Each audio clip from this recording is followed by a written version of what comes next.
கர்த்தருடைய பரிசுத்த நாமம் மகிமைப்படுவதாக. எல்லாருக்கும் என்னுடைய நன்றியை தெரிவித்துக் கொள்கிறேன். ஏன்னா கொஞ்சம் பேராக இருந்தாலும் என்னுடைய வீடியோவை நீங்கள் தொடர்ந்து பார்க்குறீங்க, ரொம்ப நன்றி. நிச்சயமாகவே கர்த்தர் உங்களையும் என்னையும் ஆசீர்வதிப்பார், நான் விசுவாசிக்கிறேன். பாஸ்டர் பக்கத்தில் கிளாஸ்லாம் வச்சுருக்கிறாரு, கசப்பு அப்படின்னு எழுதி ஏதோ ஊற்றி வச்சிருக்கிறாரு. கள்ளக்குறிச்சியில் கள்ளச்சாராயம் குடித்து 57 பேர் இறந்து போனார். பாஸ்டர் அதை பற்றி எதுவும் பேச போகிறாரா என்று நீங்கள் அவளோடு இருக்கலாம். கேளுங்க என்ன சொல்ல போகிறேன்ட்டு. நான் உண்மையிலே பெரிய ஒரு துக்கமான சம்பவம் தான். கள்ளக்குறிச்சியில் கள்ளச்சாராயம் குடித்து 57 பேர் இறந்து போனாங்க. அந்த குடும்பத்தை தேவன் ஆறுதல் படுத்தணும். இந்த குடும்பத்தை தேவன் தொடர்ந்து வழி நடத்துவாராக. கவர்மெண்ட் சில சலுகைகளும் சில உதவிகளும் செய்திருக்கிறாங்க. சில அரசியல்வாதிகள், நடிகர்கள் உதவி பண்ணியிருக்கிறாங்க. இருந்தாலும் எவ்வளோதான் கோடி கோடி கிடைச்சாலும் போன மனுஷனை பெற்றுக்கொள்ள முடியுமாங்க? சிலர் சொல்லுவாங்க, என் புருஷன் கல் போல் இருந்தாலும் எனக்கு ஒரு மரியாதை தாங்க. எப்படி கல் போலன்னா குத்துக்கள் எதுக்காக உதவுமா? ஒன்றுக்கும் உதவாது. ஆனாலும் என் புருஷன் கல் போல் ஒன்றுக்கும் உதவாத ஒரு புருஷனாக உயிரோடு பொம்மை போல் வீட்டில் இருந்தாலும் எனக்கு சந்தோஷந்தாங்க. அப்படி தான் அநேக ஸ்திரீகள் சொல்லுவாங்க, அநேக பெண்கள் சொல்கிற வார்த்தை அதுதான். பணம் பெரிய காரியம் கிடையாது இல்லையா? இழந்து போனாங்க, புருஷனை இழந்து தகப்பனை இழந்து இருக்கிற அந்த குடும்பத்தார தேவன் தான் தொடர்ந்து வழி நடத்துவாராக. தொடர்ந்து அந்த கள்ளக்குறிச்சி அந்த கள்ளக்குறிச்சியில் வாசம் பண்ணுகிற இந்த ஒவ்வொரு ஜனங்களுக்காக ஜெபிங்க. அது மாத்திரமல்ல, தமிழ்நாட்டில் இருக்கிற ஒவ்வொரு ஜனங்களுக்காகவும் ஜெபிக்கணும். நம்முடைய தேசத்தில் முக்கியமாக இந்த சாராயமே இருக்கக்கூடாது. ஆனால் கள்ளச்சாராயமும் ஏதோ பண்ணியிருக்கிறாங்க. நம்ம யாரையும் என்ன சொல்ல, தேசத்தில் என்னென்னமோ நடக்குது இல்லையா? நம்ம இவங்களை என்ன சொல்ல முடியும்? அப்போது சரி, இப்போது அந்த இழந்த குடும்பத்தை தேவன் ஆறுதல் படுத்தணும், அவ்வளோதான். அதோடு சேர்ந்து நம்முடைய தேசம் மது இல்லாத தேசமாக மாறணும். கள்ளச்சாராயம் நல்ல சாராயமும் இல்லாத தேசமாக மாறணும். அதுதான் என்னுடைய வாஞ்சை. அது மாத்திரமல்ல, அநேக பெண்களுடைய வாஞ்சையும் இதுதான். அது மாத்திரமல்ல, அநேக ஆண்களும் இதை விரும்புகிறாங்க. இது சாராய கடையே இல்லாமல் இருக்குமானா நல்லா இருக்குமே. இருக்கிறதுனால வெளியில் போகும்போது, மார்க்கெட்டுக்கு போகும்போது, ஃப்ரெண்ட்ஸை பார்க்கும்போது ஒன்று அடிப்பா, ஒரு கட்டிங் அடிப்பா, ஒரு கட்டிங் அடி என்று சொல்ல, பார்ட்டிகள் வரும்போது, சில நிகழ்ச்சிகள் வரும்போது, சில நல்ல நிகழ்ச்சி, சந்தோஷமான நிகழ்ச்சிகள், துக்ககரமான நிகழ்ச்சிகள் வரும்போது என்ன செய்வது? நண்பர்கள் வாங்கி கொடுக்கிறார்கள், குடிக்காமல் இருக்க முடியலை, அதனால் குடிக்கிறையா என்று சொல்லி வேதனையோடு இருக்கிற அநேக ஆண்களும் உண்டு. அதனால் எனக்கு அருமையான தேவனுடைய பிள்ளை, அவர்களுக்காக நீங்கள் ஜெபிக்கணும். இந்த குடும்பத்தின் ஆறுதலுக்காகவும் நம்முடைய தேசத்தின் ரட்சிப்புக்காகவும் கண்டிப்பாக நாம் ஜெபிக்க கடமைப்பட்டிருக்கிறோம். எனக்கு அருமையான தேவனுடைய பிள்ளை, இன்று நம்முடைய தியானத்திற்காக ஒரு வசனத்தை நாம் எடுத்து வாசிப்போம். யாத்திராகமம் 15வது அதிகாரம் 23வது வசனத்திலிருந்து நாம் வாசிப்போம். அவர்கள் மாராவிலே வந்தபோது மாராவின் தண்ணீர் கசப்பா இருந்ததினால் அதை குடிக்க அவர்களுக்கு கூடாதிருந்தது.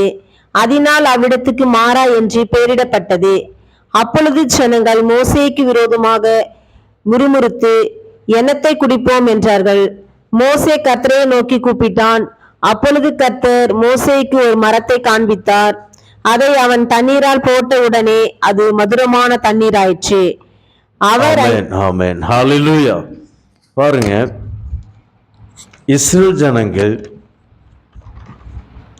எகிப்து விட்டு வந்து கொண்டிருக்கிறாங்க, சந்தோஷம் வந்து கொண்டிருக்கிறாங்க. வந்து கொண்டிருக்கும்போது சிவந்த சமுத்திரம் வருது. அதையும் தேவன் தாண்டி வருவதற்கு வழிகளை திறந்து கொடுக்கிறார். அது மாத்திரமல்ல, அதற்கு பிறகு சீன் வனாந்தரத்துக்கு வந்தபோது தண்ணீர் தாகம், கண்மலையை அடிக்க சொல்றார். அங்கிருந்து தண்ணீர் புறப்படுகிறது. அதிலிருந்து தண்ணீர் குடிக்கிறார்கள். அதில் ஒரு அற்புதம். அதற்கு பிறகு கானானுக்குள் வருகிறார்கள். அதற்கு பிறகு மாராவுக்குள் வருகிறார்கள். மாராவுக்குள் வரும்போது தண்ணீரை பார்க்கறாங்க. ஏன்னா அவங்க கொண்டு வந்த தண்ணீர் எல்லாம் செலவழிந்து போயிடுச்சு, தீர்ந்துருச்சு, தண்ணி இல்லை. மாராவுக்கு வந்த பிறகு அந்த தண்ணீரை ஓடி எல்லாரும் போய் குடிக்க போறாங்க. எடுத்து இப்படி குடிக்கிறாங்க, எடுத்து இப்படி குடிக்கிறாங்க. எப்பா, ஓ லார்ட், தேங்க் யூ ஜீசஸ். மோசே, இப்படி அநியாயம் பண்றியடா, எங்களை இந்த வனாந்தரத்துல கொண்டு வந்து இப்படி எங்களை கொலை பண்றிய, முறுமுறுக்க ஆரம்பிச்சிட்டாங்க. எனக்கு அருமையான தேவனுடைய பிள்ளை, கசப்பான தண்ணீர். இதே போல இந்நாட்கள் எத்தனையோ குடும்பங்கள்ல கசப்பு நிறைந்த வாழ்க்கை வாழ்ந்து கொண்டிருக்கிறாங்க. சிலர் நினைக்கிறாங்க, இந்த வாழ்க்கையில இதனாலதான் இது நடந்திருக்கு, ஏதோ ஒரு சதி திட்டம் பண்ணி என்னுடைய வாழ்க்கையில இந்த மாதிரி நடக்க வச்சிருக்கிறாங்க. இந்த குடும்பத்துல இப்படி ஒரு சம்பவம் நடக்க காரணம் ஏதோ ஒரு சதி திட்டம் பண்ணியிருக்கிறாங்க. எனக்கு அருமையான தேவனுடைய பிள்ளை, என்னுடைய பிசினஸ்ல இப்படி ஒரு சம்பவம் நடக்குதுன்னா யாரோ சதி திட்டம் பண்ணியிருக்கிறாங்க. எனக்கு டிரான்ஸ்பர் ஆயிருக்கு, அந்த மாநிலத்திலிருந்து இந்த மாநிலம், அந்தமான் டு ஆஸ்திரேலியா,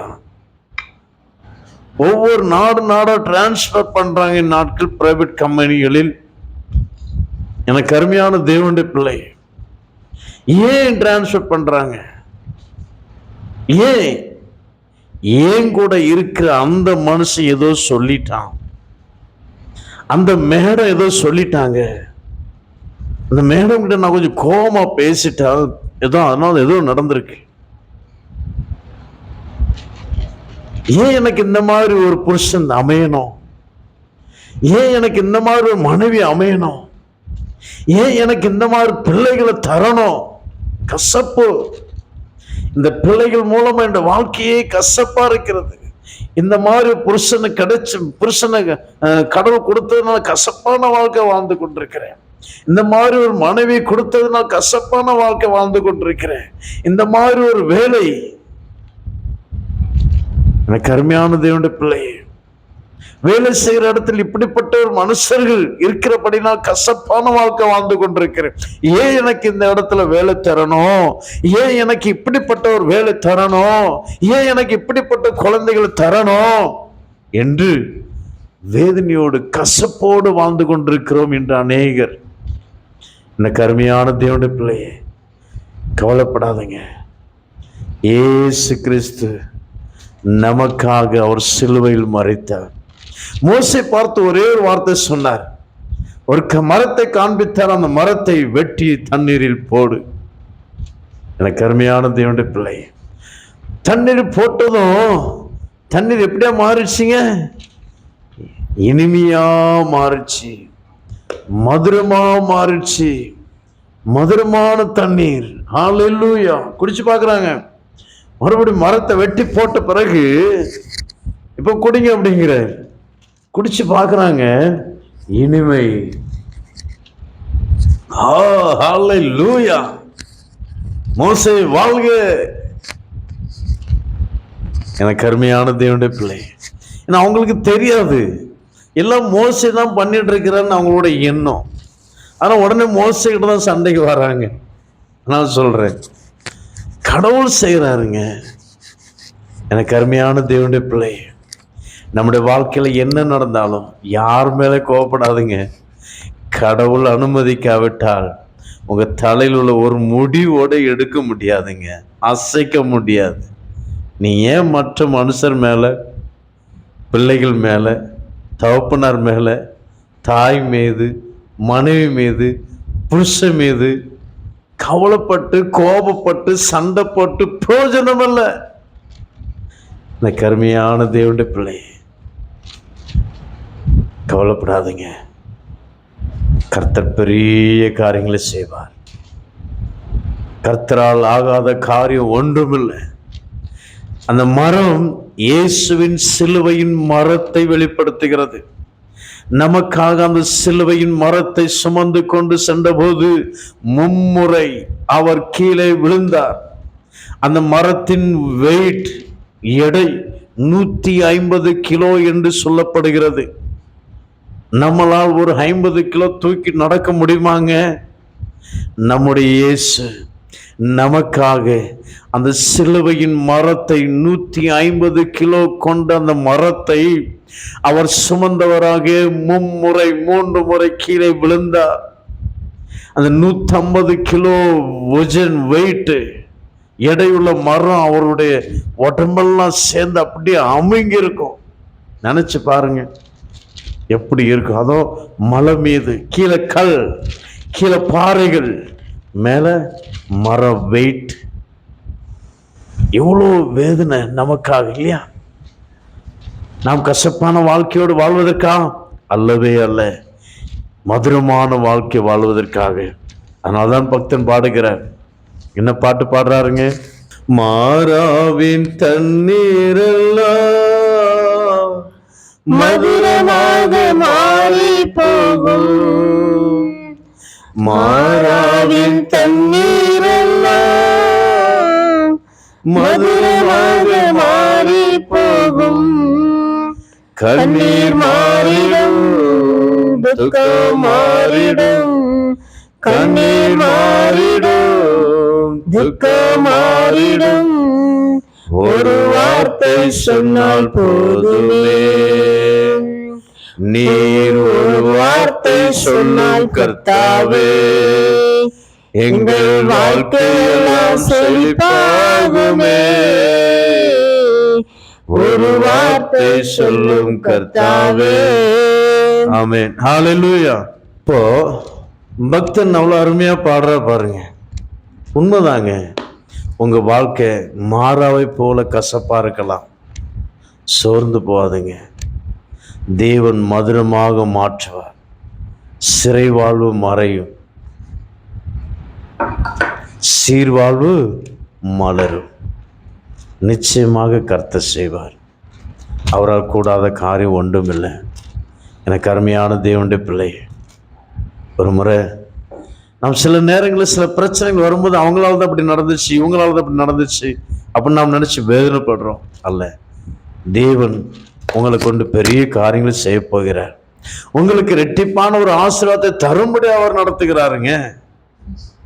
ஏனோ தான் அல்ல, புரிந்து கொள்ளணும். ஹல்லேலூயா. இரட்டிப்பான ஒரு ஆசீர்வாதத்தை தரும்படி அவர் செய்கிறார்.